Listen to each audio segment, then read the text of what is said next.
नमस्कार दोस्तों, आज का हमारा टॉपिक रहेगा प्रताप नारायण मिश्र के ऊपर। तो इनके ऊपर समग्र विवेचन करते हुए इस क्लास में वो सारे टॉपिक को कवर करेंगे जो कि एग्ज़ाम में चाहे वो नेट हो, जेआरएफ हो, TGT, PGT, Bihar TGT, PGT, इन सभी के लिए बहुत आवश्यक होने वाला है यह क्लास। तो चलिए क्लास को स्टार्ट करते हैं। प्रताप नारायण मिश्र, इनका जन्म कब हुआ था? तो इनका जन्म हुआ था 1856 ईस्वी बैजे गांव, उन्नाव, उत्तर प्रदेश में, और निधन 1894 ईस्वी में। पिता का नाम इनका था संकटा प्रसाद मिश्र। इनका उपनाम, तो शुक्ल ने इनको आचार्य शुक्ल ने, रामचंद्र शुक्ल ने इन्हें हिंदी का एडिशन कहा था। और इनका उपनाम अभी और है, तो कौन कौन से हैं? सेकंड नंबर पे है प्रतिभारतेंदु, थर्ड नंबर पे द्वितीय भारतेंदु, चौथा नंबर है ईश्वरालंबित, पांचवा नंबर पे बरहमन। बरहमन नाम से ये क्या करते थे? तो उर्दू में जो भी अपने रचनाएं की हैं तो उनमें अपना नाम बरहमन बताया है। उसके बाद है प्रेमदास और अक्खड़ अलहैत। प्रेमदास और अक्खड़ अलहैत भी इनका उपनाम है। इनका जो इनके बारे में विशेष तथ्य हैं, अब उन पे नज़र डालते हैं। तो विशेष तथ्यों में है कि पहला 1883 ईस्वी से ब्राह्मण पत्रिका का इन्होंने संपादन किया, और उसके बाद से है 1889 ईस्वी में हिंदुस्तान के सहायक संपादक बने थे ये। उसके बाद है कि 1891 ईस्वी में कानपुर में रसिक समाज की स्थापना इन्होंने की थी। रसिक समाज की स्थापना किसने की थी? तो प्रताप नारायण मिश्र ने की थी। उसके बाद है कि इनकी काव्य रचनाएं जो कि मौलिक रचना है, तो कौन कौन सी हैं इनकी काव्य रचनाएं? तो पहला है युवराज कुमार स्वागंते। तो यह 1881 में रचित है, और यह क्या है? तो स्वागत गीत है। ब्रेंडला का स्वागत, ये भी 1881 ईस्वी में ही है, और यह भी स्वागत गीत ही है। प्रेम पुष्पावली जो रचना है वह 1883 ईस्वी में है। प्रार्थना शतक 84 ईस्वी में है। मन की लहर 1885 ईस्वी में है। लोकोक्ति शतक की रचना 1885 में हुआ है। कानपुर महात्म्य भी 85 में है। शोकाश्रु बिंदु 1885 ईस्वी में है। तारापात 1885 में ही है, और प्रेम पुराण 1885 ईस्वी में है।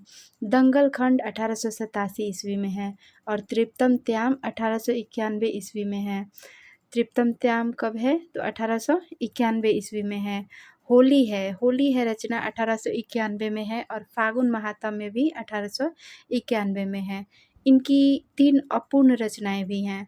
तो अपूर्ण रचनाओं में कौन कौन है? तो पहला है श्रृंगार विलास, नूतम भक्तमाल और दीवाने ब्राह्मण, ये तीनों अपूर्ण रचनाएं हैं। इनकी स्फुट कविताएं, तो स्फुट कविताओं में है बेगारी विलास का रचना काल 1883 ईस्वी है। कसीदा, ये भी 83 में ही है। उसके बाद है जन्म सुफल कब होए 83 में। भारत रोदन 84 में। गाना समझो चाहे रोना, यह 85 में है। कलयुग का कहरा 1885 में है। इतना देकर तार अधिक नहीं बोलना है 1885 ईस्वी में है। प्रेम प्रमाद 1886 ईस्वी में। पशु प्रार्थना 1887 ईस्वी में। नवरात के पद 1887 ईस्वी में, और ककहराष्टक यह 1888 ईस्वी की रचना है। उसके बाद है महापर्व, यह 88 में है, 1888 में महापर्व है। उसके बाद है नया संवत 1890 में है। अब इनकी काव्य रचनाओं के संबंध में विशेष तथ्य देख लेते हैं। तो इनकी काव्य रचनाओं के संबंध में विशेष तथ्य है, पहला प्रेम पुष्पावली। तो प्रेम पुष्पावली जो इनकी रचना है, यह इनकी पहली रचना काव्य रचना है, और इसमें देश प्रेम से संबंधित 50 ठो गीत हैं। किसमें? तो प्रेम पुष्पावली में कितने गीत हैं? 50 गीत हैं। और इसका प्रकाशन जो है शुभ चिंतक यंत्रालय शाहजहांपुर से हुआ है।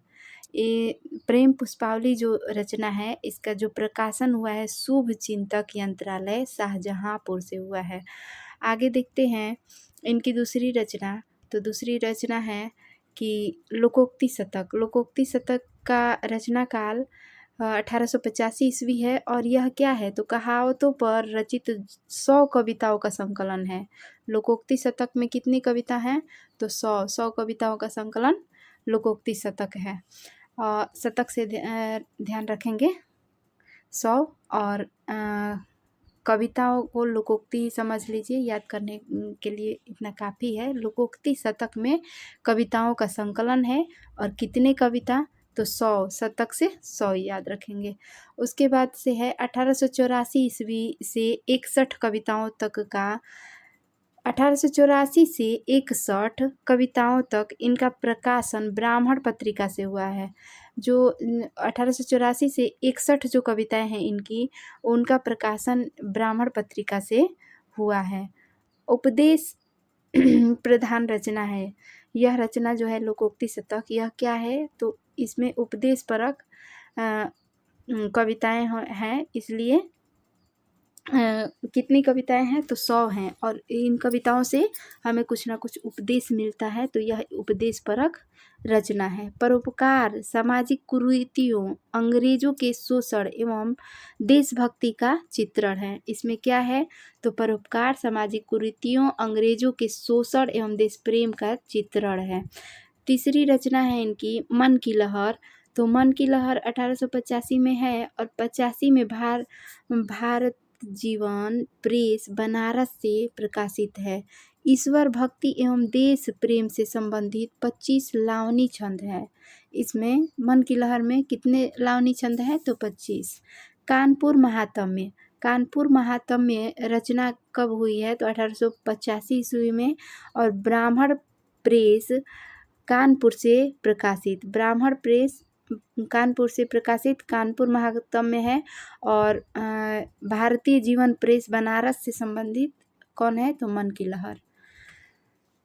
उसके बाद देख लेते हैं तो ब्राह्मण प्रेस कानपुर से यह प्रकाशित है, ये तो बात हो गई। आल्हा छंद में यह रचित है। इसमें कौन सा छंद है तो आल्हा छंद है। इसमें 3 सर्ग हैं जिन्हें ओहारी कहा गया है। इस जो कानपुर महात्म्य रचना है इसमें सर्ग कितने हैं तो 3 हैं और इन तीनों सर्गों को क्या कहा गया है तो ओहारी कहा गया है। इसकी भाषा क्या है तो भाषा है अवधी। देवी देवताओं की स्तुति है। किसमें, अगर क्वेश्चन आ जाए कि प्रताप नारायण मिश्र के किस रचना में देवी देवताओं की स्तुति है तो कानपुर महात्म्य में। अब देख लेते हैं कि कानपुर के आसपास के स्थानों महापुरुषों का चित्रण है। इसमें किसका चित्रण है तो कानपुर के आसपास के स्थलों महापुरुषों का चित्रण है।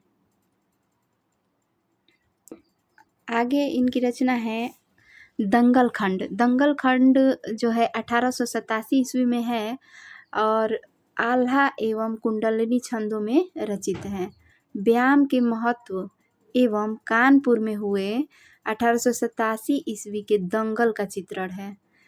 दंगल खंड में किसका चित्रण है तो कानपुर में जो दंगल हुआ था उसी का चित्रण है। कब तो 1887 में। सुकाश्रु बिंदु। सुकाश्रु बिंदु प्रताप नारायण मिश्र का भी है और इसी नाम से प्रेम घन ने भी रचना की है। मार्च 1885 ईस्वी में ब्राह्मण पत्रिका में प्रकाशित लोकगीत है। कौन सा तो सुकाश्रु बिंदु एक लोकगीत है और मार्च 1885 में ब्राह्मण पत्रिका में प्रकाशित शोक गीत है। यह गीत भारतेंदु हरिश्चंद्र के निधन पर लिखा था। भारतेंदु हरिश्चंद्र के निधन पर प्रताप नारायण मिश्र ने कौन सी रचना की थी तो सुकाश्रु बिंदु। शोक से याद रखेंगे कि शोक गीत और किसका तो प्रेमचंद्र का। तो बिंदु चंद्र ये मिलता जुलता राइमिंग वर्ड की तरह हो गया है तो इसे भी याद रख सकते हैं। और इसमें कुल छंद है 23। युवराज कुमार स्वागंते। युवराज कुमार स्वागंते रचना 1881 ईस्वी में है और इसमें क्या है तो राजकुमार विक्टर के भारत आगमन पर रचित स्वागत गीत है।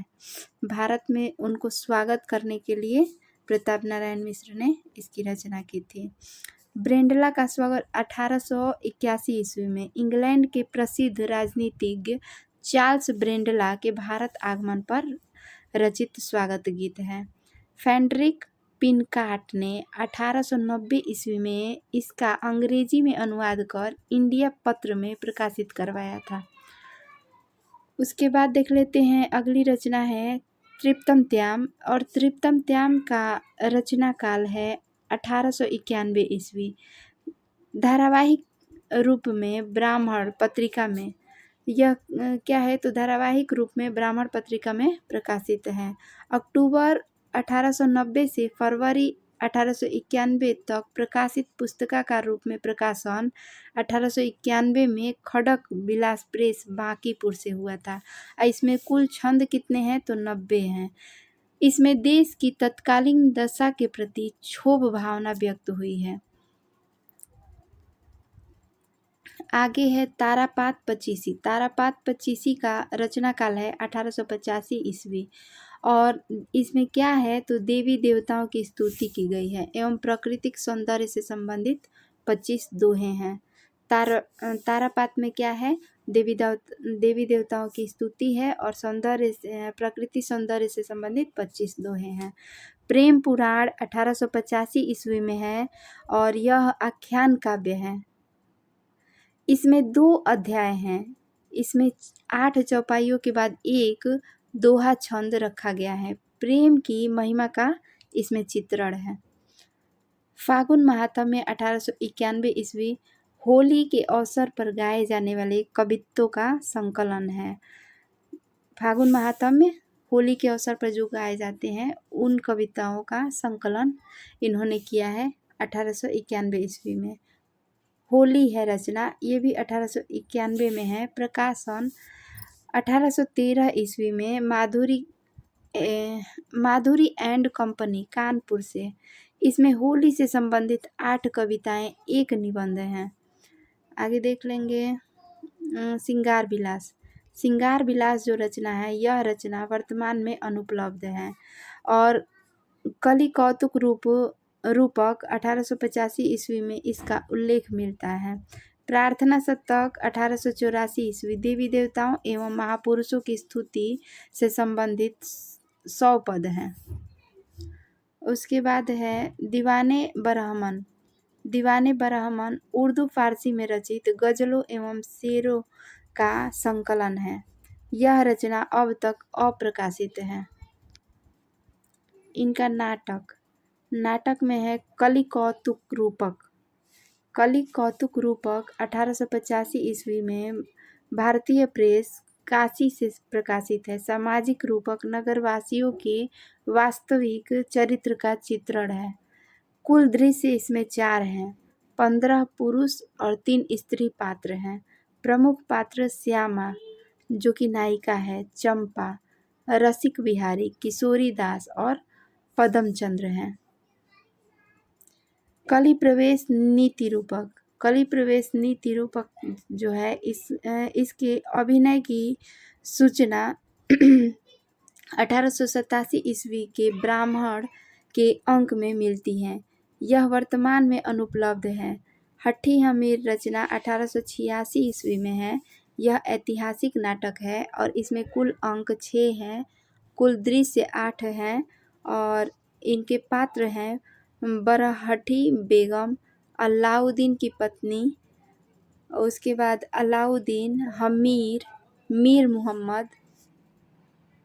भारत दुर्दशा इनकी अगली नाटक है भारत दुर्दशा। इसका रचना काल 1885 ईस्वी और इसका प्रकाशन 1902 में वेंकटेश्वर यंत्रालय मुंबई से प्रकाशित हुआ था। श्रेणी इसका रूपक है। भारत की दीनहीन स्थिति का चित्रण है। इसमें कुल अंक 3 हैं और कुल दृश्य 4 हैं।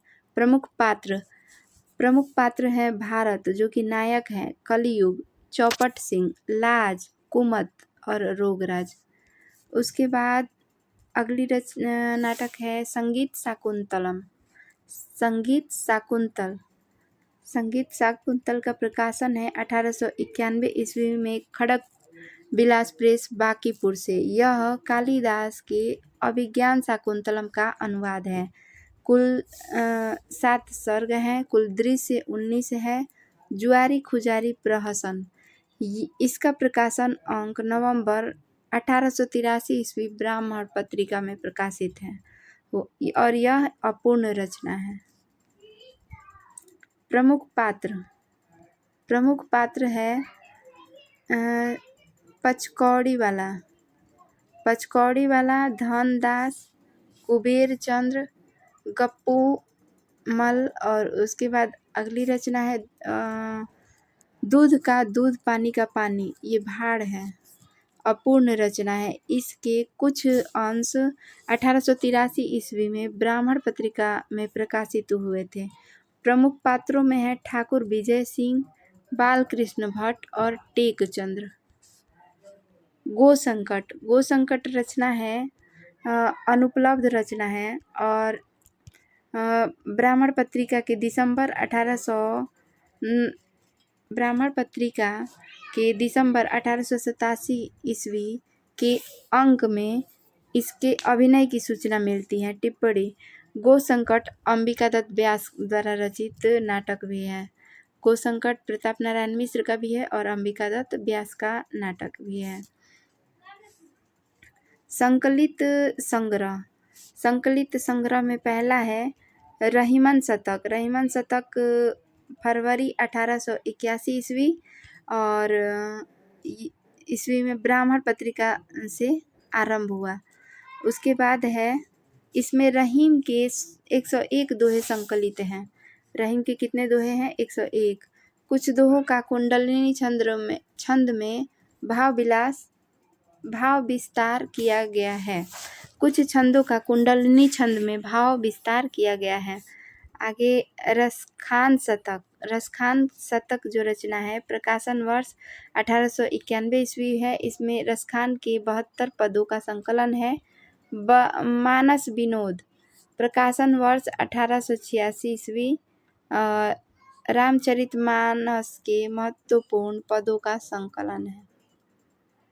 इनके निबंधों में है प्रश्नोत्तर, उर्दू बीबी की पूंजी, हिम्मत राखो एक दिन, ईश्वर का वचन। उसके बाद है मुनीना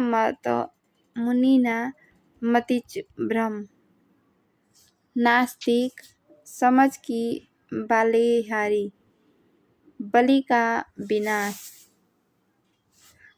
का विश्वास, पौराणिक गुड़हार, अब बातों का काम नहीं, सोवियत कॉन्फ्रेंस।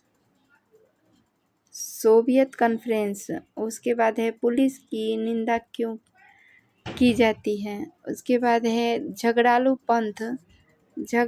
पंथ।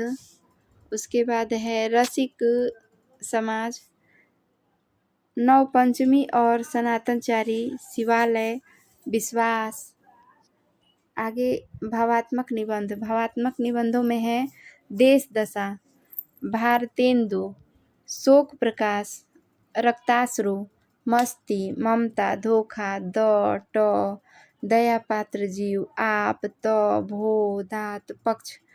ये उसके बाद है वर्णनात्मक निबंध में है अब तो आंखें खोलिए। और उसके बाद है नागरी का प्रचार हो ही गया, भारत पर भगवान की अधिक ममता है, देव मंदिरों के प्रति हमारा कर्तव्य, प्रहलाद चरित्र।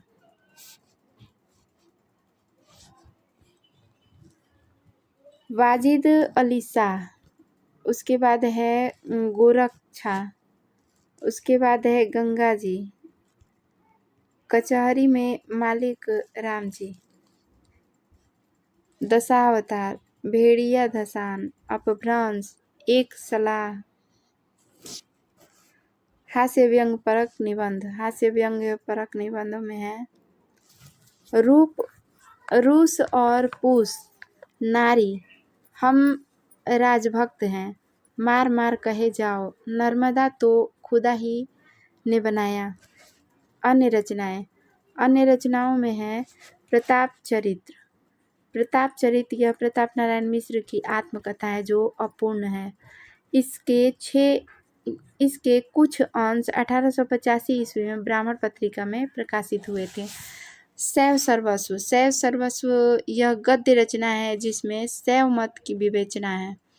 उसके बाद इसका प्रकाशन 1890 ईस्वी खड़ग विलास प्रेस बांकीपुर से हुआ है। उसके बाद है नूतन भक्तमाल।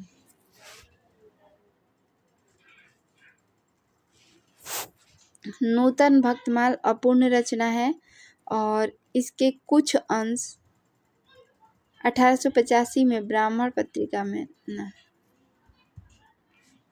विशेष तथ्य में है भक्तमाल 1885 ईस्वी नाभादास का, भक्तमाल 1860 ईस्वी राघवदास का, उत्तरार्ध भक्तमाल 1887 ईस्वी भारतेंदु का, नव भक्तमाल 1800 राधाचरण गोस्वामी, नूतन भक्तमाल प्रताप नारायण मिश्र। सुचाल शिक्षा गद्य रचना, प्रकाशन इसका 1891 ईस्वी खड़ग विलास प्रेस बांकीपुर से। इसमें नवयुवकों को रचित चरित्र निर्माण की शिक्षा दी गई है।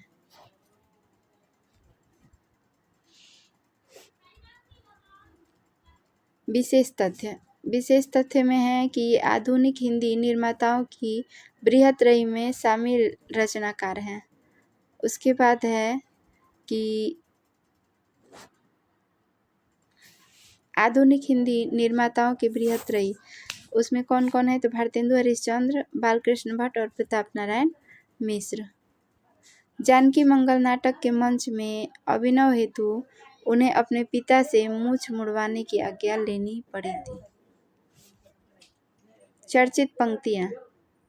चर्चित पंक्तियों में है रटो निरंतर एक जवान, हिंदू हिंदू हिंदुस्तान, कौन करे जो नहीं कसकत, सुनी विपत्ति बाल विधवन की। उसके बाद तीसरी पंक्ति है सावधान लिए जात अंग्रेज, हम केवल लेक्चर के तेज। उसके बाद है यह बयारी तब वही बदलेगी, कछु पपीहा जब पूछी है पीऊ कहा। प्रसिद्ध समस्या पूर्ति यहाँ है। प्रताप नारायण मिश्र के संबंध में आलोचकों के मत। पंडित प्रताप नारायण मिश्र और पंडित बालकृष्ण भट्ट ने हिंदी गद्य साहित्य में वही काम किया है जो अंग्रेजी हिंदी साहित्य में एडिसन और स्टील ने किया है। यह रामचंद्र शुक्ल का कथन है।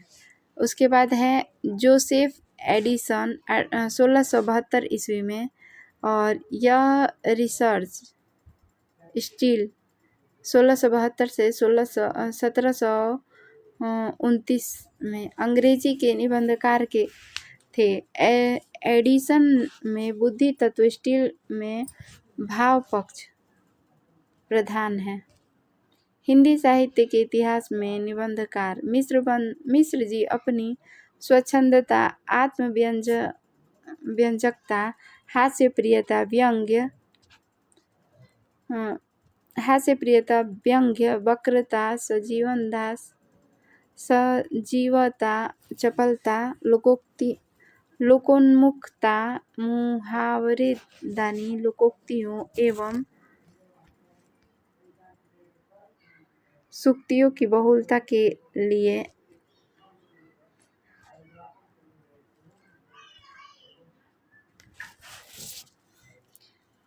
मनोरंजक निबंध रचना को प्रताप नारायण मिश्र ने चरम सीमा तक पहुंचा दिया। उनके निबंधों में मनोरंजन का बाहुल्य है और शैली में सामाजिक गद्य के गुण और दुर्गुण बहुमात्रा में विद्यमान है। यह कथन है रामविलास शर्मा का।